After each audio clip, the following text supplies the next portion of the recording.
Hello guys, in this video just going to explain if you're trying to play Spotify music or Apple Music, and if you're getting any errors, example, I'm going to play this song, can't play this music. Okay, I'm getting this error, can't play this music. It says I need to enable the HDCP. Okay, it's very simple.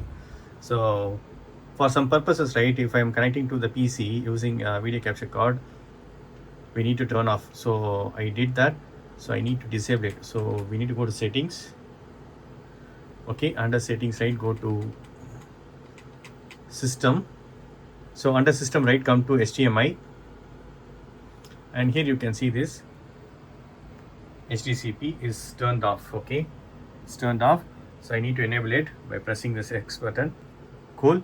So now going back, now I'm gonna try to play these Spotify songs under music, and I'm going to play this.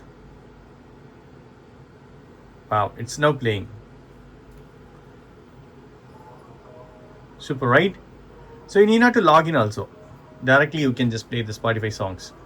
So that's it, friends. This is the way you can enable HDCP to play Spotify songs. So that's it. Hope this video is very much helpful. Thank you so much for watching. Please put a comments and feedback to me in your form. Thank you. Bye and take care.